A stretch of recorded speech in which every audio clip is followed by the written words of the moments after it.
This young man is coming out to cry on a podcast because his wife took away his 4 kids from him, telling him that the kids does not belong to him. He tried to make a case out of the matter. The wife told him that she's willing to bring the kids for DNA test any hospital that he wants. The guy is now crying that he wasted 20 years of his life. He said that in those 20 years that he has been the one who has been carrying all the responsibility of these kids. From their feeding, school fees, hospital bill, that the wife did not contribute a penny. To make the matters worse, the kids no longer pick his calls. They have even blocked his line. Men will continue to come out to cry if we dump logic and pick up emotions when dealing with women. As a man, your superpower when dealing with people is logic. But then you dump logic and you pick up emotions. Whenever you're dealing with a woman and you're picking up emotions, you've entered into her frame. Because emotions is her superpower. You've entered into a lane where she has the upper hand. Your head is telling you that this is not right, but you're following your heart. Because the Hollywood movies, the programming, you've been told that you should follow your heart. Whenever as a man, you dump what your head is telling you and you follow your heart, you're going to cry. Before we continue, watch this video. I'm doing other people's DNA, and I also had children at that time. So I was like, if I'm doing other people, why don't I do my own as well? Yesterday or a Friday, around 12, that's when the results were out. And I was also excluded from being the biological father. Wow. I sent the result, and that was the last time we talked. This guy in this video is a DNA advocate from Kenya. He's saying that he has 2 kids from 2 different women. Then he told himself that he had been helping other people run their own DNA test. Why won't he run his own DNA test for his kids to be sure?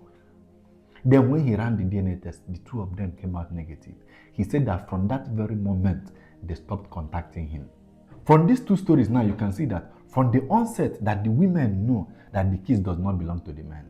If you know how ruthless and how mean women can be, then you have to protect yourself when dealing with them. And one of the ways to protect yourself when dealing with a woman is to be sure that the offspring whom you're taking care of is your own. If next 20 years a man is to come out to cry that his kids who are 10 years old, 15 years old, that he found out that the kids does not belong to him, we will send boys to go and beat him up because it's part of the problem. Some men are buying push gifts, planning elaborate child dedication parties without making effort, without making sure to know that this child, to know whether the child belongs to them or not. And if you ask most men why they're getting married, they will tell you that they're getting married because of kids. So if you're getting married because of the kids, does it not make common sense? This is common sense. You're getting married because of kids. Common sense should tell you, okay, if it's because of the kids, at least I should make sure that the kids belong to me. And maybe the man might be among those men who got married to a lady who was in a serious relationship, but he convinced the lady to leave the boyfriend to come and marry him.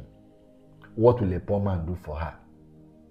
That's why I've been shouting, if you meet any lady and she's bold enough to tell you that she's in a committed relationship with one man, or if you meet any girl who have dated one particular guy for 1 year, getting married to that lady is a very big risk.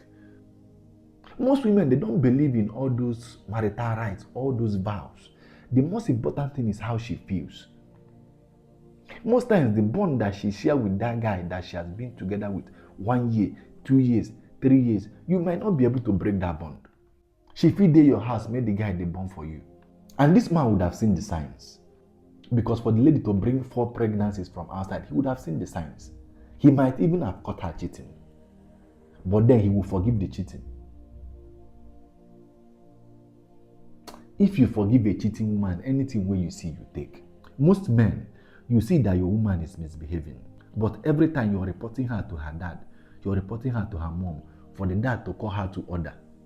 She's cheating, you're reporting to her dad, to her mom to call her to order.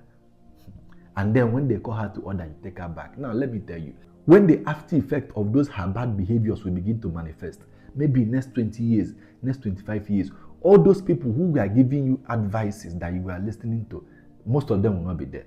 That her father who is 70 years old, who is advising her and you're taking her back, next 20 years, that man will not be there. And you're going to bear the consequences of that your decision alone. Most men, they committed. Most men, they got married to a woman because the woman was pregnant for a child that is not even their own.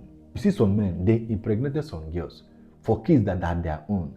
Then they force the lady to terminate, or they abandon the lady and the kids because of their wife for kids that does not even belong to them. With how free the world is, most of what I'm telling you is not for today. It's for next 15 years, next 20 years. The world is very, very free that married women now no longer frown on women cheating. They come out openly to admit that they cheat. That is how free the world is. Now, imagine what it will be like next 20 years. And most of those people whom you're using because of them, you're not using your head.